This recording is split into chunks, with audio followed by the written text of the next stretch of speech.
afternoon, everyone, and welcome to another episode of What the Why with Barbara Ann on RVN Television. Our show features conversations with diverse leaders from all walks of life about why they do what they do and how they figured things out.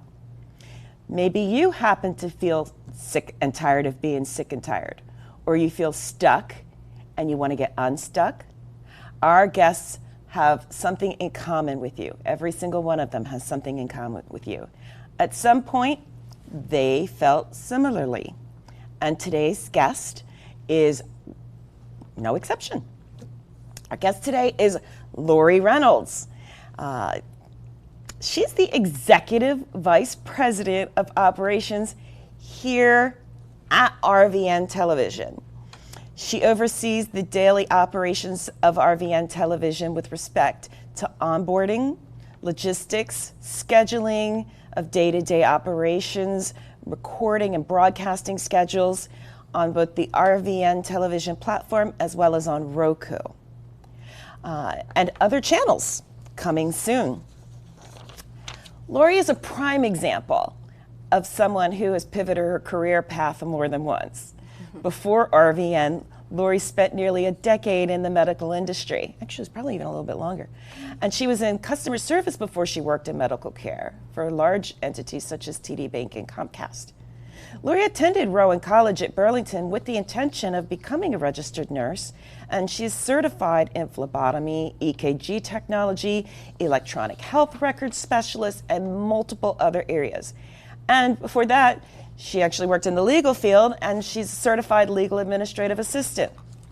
She speaks English and Spanish and recently began her pursuit as a certified coach in executive coaching through the joint Fairleigh Dickinson University Rothman Institute of Innovation and Entrepreneurship and Ignite Development Partners Ignite Excellent in Coaching program, which is a certification program through the International Coach Federation. I had the pleasure of having her as a coaching partner, and she definitely found one of her many callings in that particular endeavor. So without ado, please welcome Lori to the other side of the desk of our show. So yay! Yay. So welcome. Hi. I know it's been a little bit of an experience. It's really hard making that transition from the one side to the other side.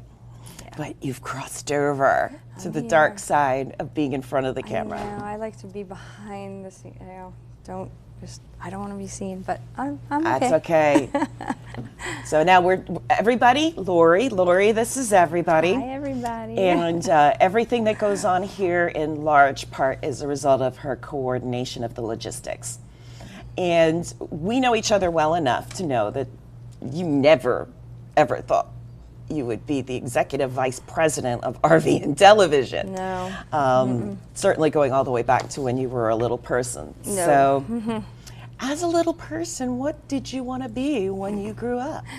Oh my God. I don't know what I wanted to do when I was little. I can't even think back that far. I don't remember. I remember being in high school at that point, when it really became oh God, what do I want to do? Because when I was little, all I did was want to go swimming. I was I want to go swimming. But in high school is when I started really thinking about it. I had wanted to, my mom had owned a bar and restaurant at the time. And of course, it was a big family thing, and I worked in there with her, and I just loved cooking. My mom was always cooking. My grandmother, I always remember her cooking, but it was a big part of our life. So I thought, well, maybe I'll go to Johnson & Wales, and I want to go to school cooking. And so I kind of had geared that way a little bit, but then just things kind of happened, and you think you know everything as a teenager, and didn't end up happening. I didn't go to school. And ended up starting, having one of my sons, very young, and just after high school, and I didn't go. I was taking school part-time. And then, I don't know, I just kind of fell into this and fell into that, and I didn't know what I wanted to be when I grew up. I didn't want to grow up. I was going to say, I'm still trying, in all honesty, I'm still trying to figure out what I want to be when I grow up, so that's okay. And your son is a very important part of the conversation because family is everything to you. Yeah. And one of the questions that I sometimes ask guests is, if you could be doing anything you want in the world, regardless of income or financial impact, what would that be? Well, if I could do whatever I wanted, really, like honestly, whatever I wanted, I would move up to my my family's farm where my mother and my uncle grew up. My uncles, they grew up there on that farm. I used to go there as a kid. I've gone there my whole life. I take my kids there. I want to start taking my grandkids there, and I would just love to, just that whole, I love it. It's just so, it's quiet, it's peaceful. It's too quiet for some people, but I don't know, I just have such peace when I'm there. I just feel so, and but that's what I would do. I would go there, raise my dogs, my chickens, and do farm stuff with my kids. And I think we have a picture. Your family is everything. Yeah. I'm not sure if we have it ready to go, and if we don't, we'll definitely. There it is. Oh my gosh. Okay. Your family, your gorgeous family. Yeah. We have a lot of. I got a big family. I have the kids. We have 6 kids, and 5 of them are ours. And in that photo, let me see if you pull that photo up. Yeah, if you want to pull it back up real quick. I'll show you. Can't leave anybody out. Top left, I've got Michael Willis holding Ava, my youngest. Michael joined us 14 years ago. He's my bonus son.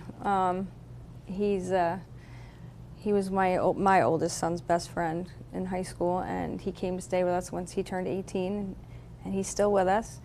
Next to them is my Benjamin and his Colleen, and then we have Ed with Kayla on their wedding day, and next to that is when he proposed to her.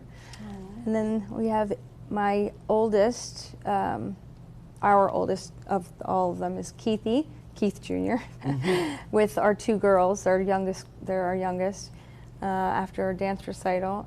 And then in the middle is me and my girls. Now the 2 extra girls there, those are our 2 bonus daughters. Jillian, Maddie, Kylie, and Ava, and me after they graduated. They just graduated 8th grade.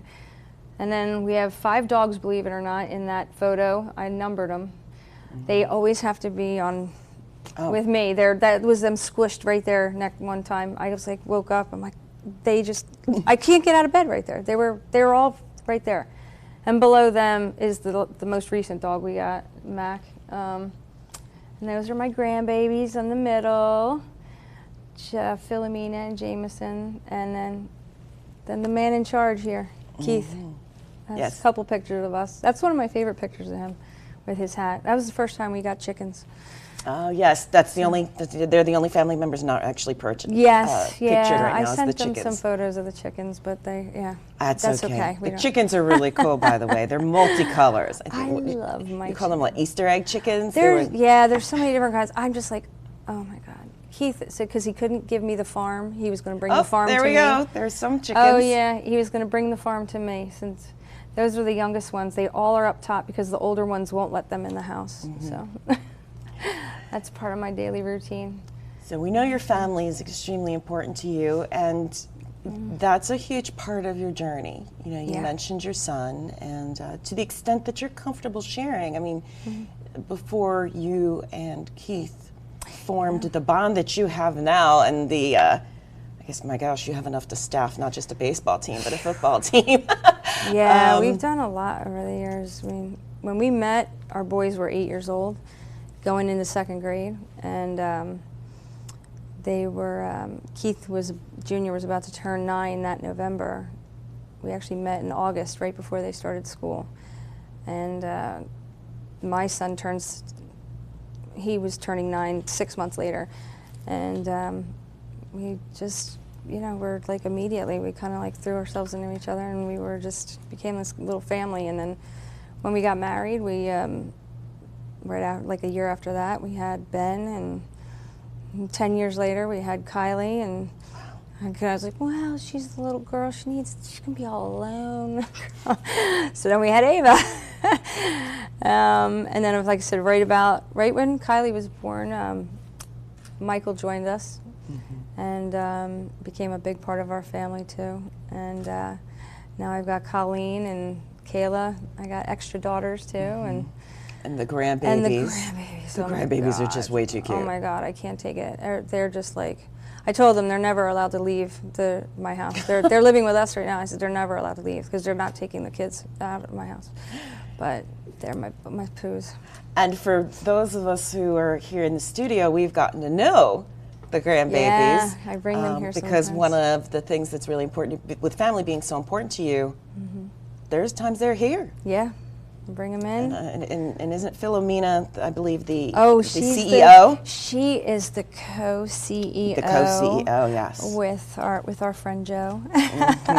She made her the boss. Joe made her the boss. I'm glad I'm in her good graces because I've heard her say she's going to fire people sometimes. Oh yes, Papa Bear taught her how to say, "You're fired," and yes, so and he got her to do it on a video so he can play it for anybody that he says, Phil, Mina, tell her. Although I think, ironically, I've heard her fire him more than anybody else. Yeah. She's fired him multiple times. It backfired. So. It's a good thing she's only co-CEO. Who knows what would happen with RVN Television? She is a piece of work. Oh my, yeah. They're funny. Yeah, everything is really about family. It's all about making sure that they're all get what they need. I have, like I said, I was 18, like a couple months out of, I guess, yeah, a few months out of high school when I was pregnant with Ed, and I had him. He was my Mother's Day baby, and I was 19. I just turned 19 before I had him, and it was just the two of us for a long time. I mean, I was not a good place with his dad, and when that split happened, I was working, I was going to school part-time, and, you know, after I paid all the bills, I had, like, enough to buy, like, a giant pack of hot dogs to eat for the rest of the month. Yeah, you know what it's like to struggle. Yeah, I had to go back home with my mom, and that was tough. You know, when you've been out on your own for a couple of years, and to say, I got to come home, and then have your kid come with you. That was tough, but you did that for a few years, and then you were successful in digging yourself out and moving back out on your own. Yeah, I went to school, became the legal assistant work, and I actually was working part-time in the bars on the weekends, and for the cash money, and I was making a lot of money doing that. And I put my kid, the township we were living in, I did not want him to go to the public schools there at the time, so I was able to put him through friend school for kindergarten, first grade. By that point, was able to move myself out to Mount Laurel, and I got a place just for me and Ed. And I was there, and I said, you know what? I'm not paying for him to go to friend school anymore. I got to Mount Laurel. They had great schools, and I put him in there for second grade. And that's when right before that, I met Keith, and he ended up bringing little Keith out here to us, and we put him in the same school too eventually, and started our family. You knew what worked. Yeah, it's been a journey. Now you went, you did then work in the medical industry. I did. So I kind of, by the time we had met, I had stopped working in the law firm, and I was just working in the bars because that's where the money was, and I was all about making the money at the time, and so I worked through the bars for a long time, and then at one point, I started to go back to work.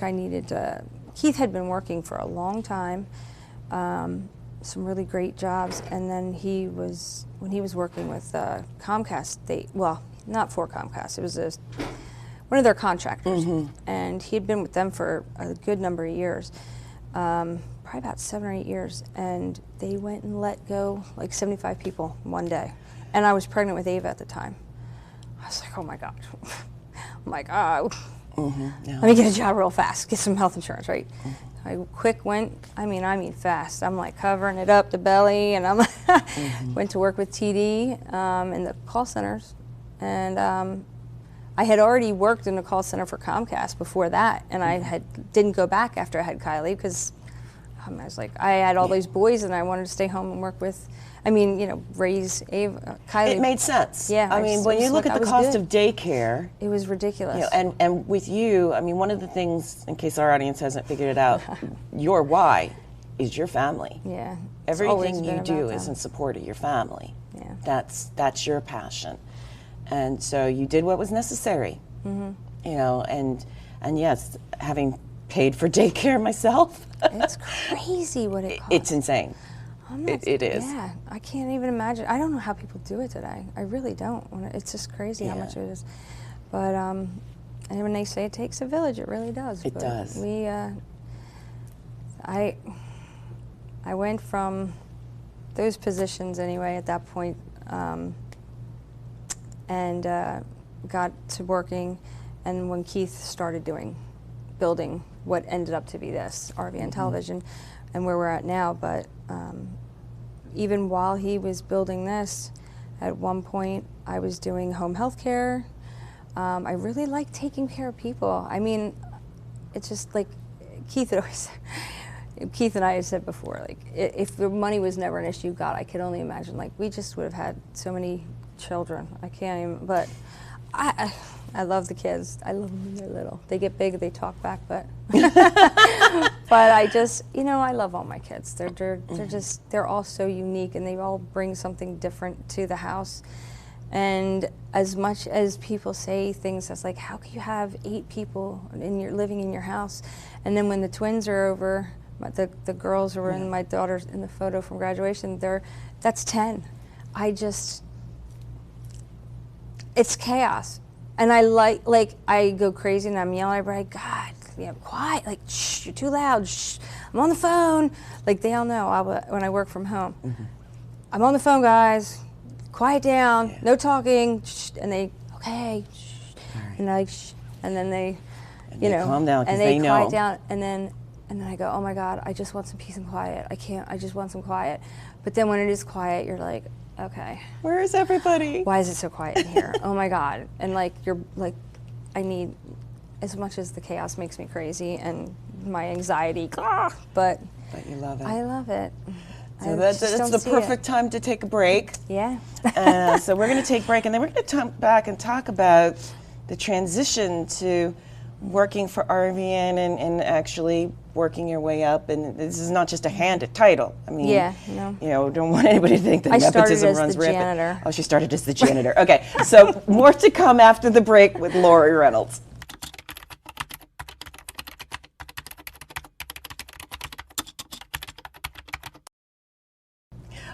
Welcome back to What the Why with Barbara Ann, and today's guest, Lori Reynolds, Executive Vice President at RVN Television.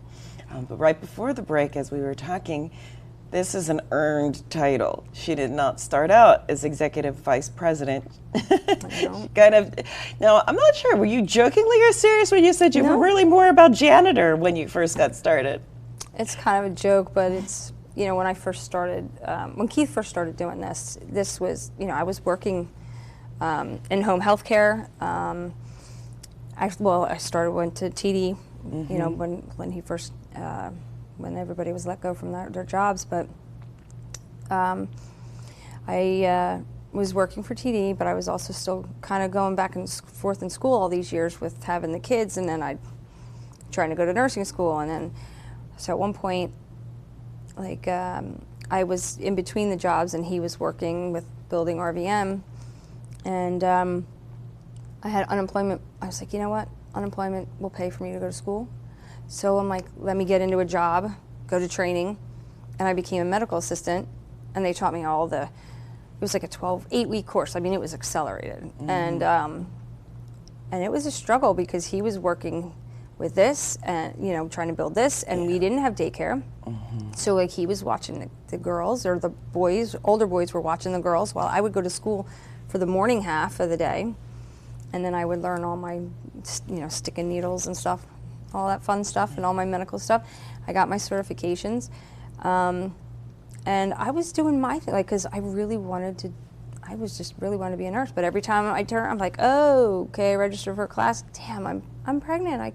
I'm going to be giving birth 2 weeks before the finals. Yeah, that's not going to work. I guess I should drop that class. So it's just something always sidetracked me, and I figured, well, if I get into a position in a doctor's office, then they can pay for the, you know, they always pay for you to go to school in those big positions. And I was working at Jefferson, which was Kennedy before that, right before that, and then, you know, on my days off, because I was in between, I was like, you know, I'd help Keith out a little bit. I'd go over and I'd make some phone calls, or I remember like driving somewhere and oh, that looks like that would be a cool guest to have on the show. So I'd like take a picture of the sign or the store or the van that was driving with their logo, and then I'd go home and I'd call them. I'm like, hey, I'm calling from RVN Television. How'd you like to be a guest on a morning coffee show? And, you know, that whole thing. And so I kind of started doing that, and I was like, oh, well, you know what? I can't keep track of all these things written down. I'm like, let me open a Google Calendar. And I started doing and putting stuff in there for him. And I'm like, oh, okay, well, so then I started doing the schedule for him. And then I started making form emails for him, like, so I could do this faster.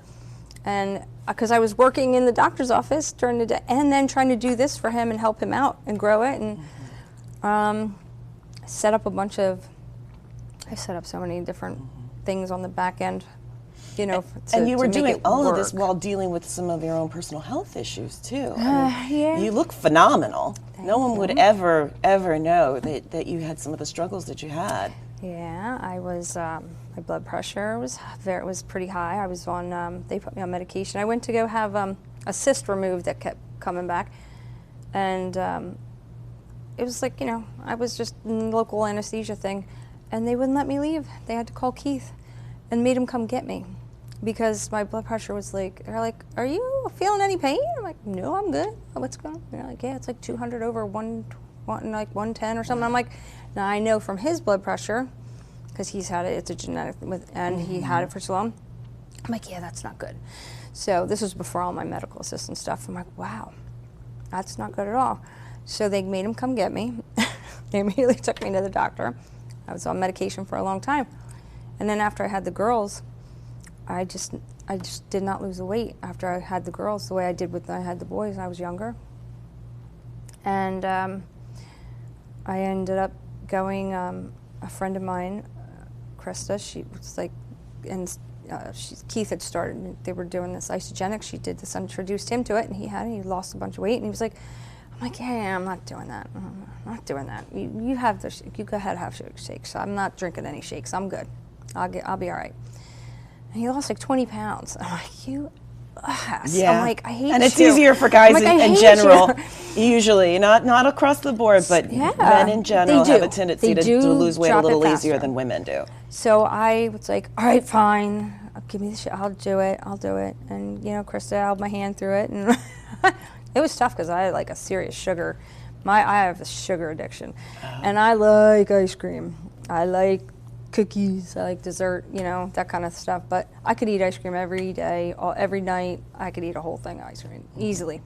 I have no problem with that. Yeah, and to look at you now, no one would have any idea. I mean, you're like, what, a size 4?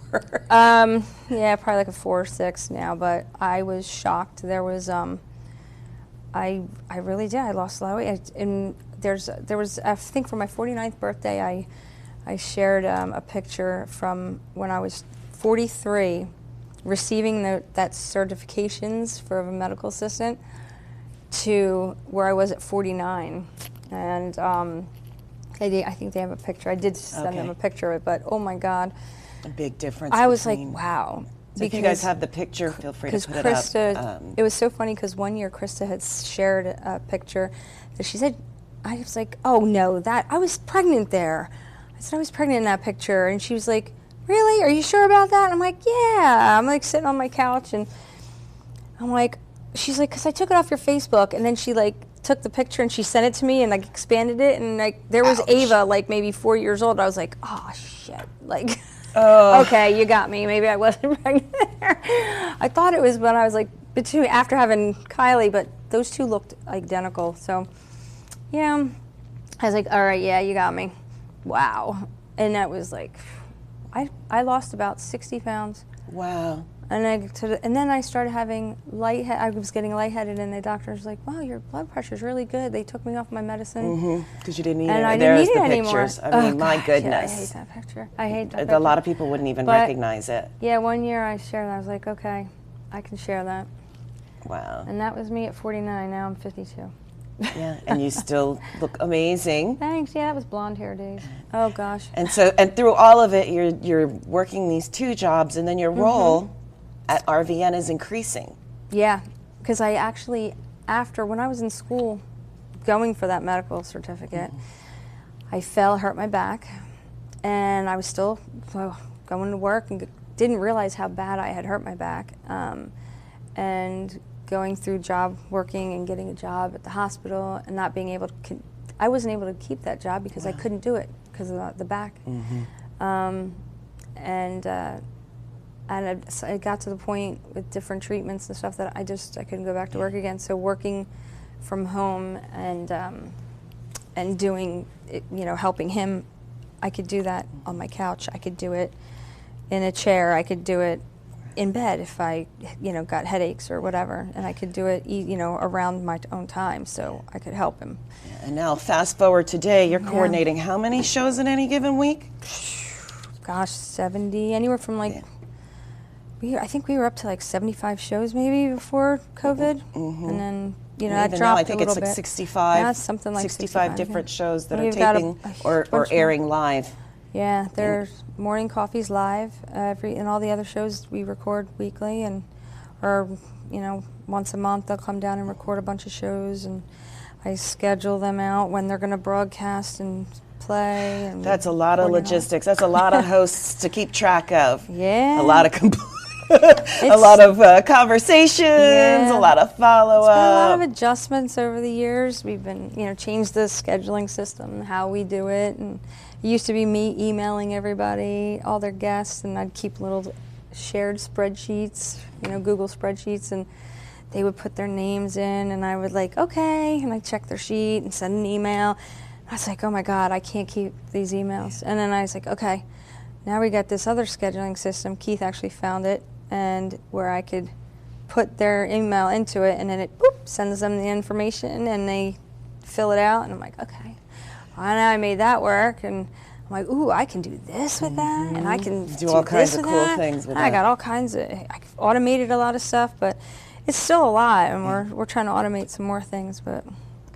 So, believe it or not, we're out of time. So real quick, if you had one piece of advice to give to someone who wanted to go into this type of production role, what would you suggest? Don't tie yourself to one thing. Okay. You can do a lot you can do a lot of things. You could do anything that you want to do. I've changed my roles so many times. Everything that I've ever done has kind of centered around customer service, really, if you think about it, because the patient's the customer, the people I talk to are customers, but you can do anything that you really want to do. The perfect way to end. You really can. There's nothing holding you back but you. Perfect. Absolutely perfect ending. So thank you so much for taking time out of, and her schedule is ridiculous, to share your story with our viewers. If you want to reach out to Lori, you can do so through the station. Yeah. Her email tends to be on a lot of different things on the website. Yes. So thanks again for doing this. Next week, the fun of joys of confirming guests for August continue. I don't know exactly who the guests are going to be for the next 2 episodes, but I can finally now announce the following week episode guests. Michael Kenny and Desiree Bear Kenny, the team behind Kenny Protective Agency, have been booked. I just didn't want to announce it too far in advance. And they're going to be joining us 3 weeks from now to talk about their firm's work as self-protection specialists in personal safety, self-defense for teens, children, adults, seniors, real estate agents, and security training for business owners. Suffice to say, you really don't want to miss what they have to say. As a reminder, What the Why airs on Tuesdays and Thursdays at 1 p.m., Mondays at 3:30 p.m., and is available on demand through RVN Television and Roku. Whether you're looking to make changes in your life or career, big or small, please join us again for more inspirational, informative conversations with people who wanted to make changes and overcome fears in their and obstacles to find their purpose in their life and live it.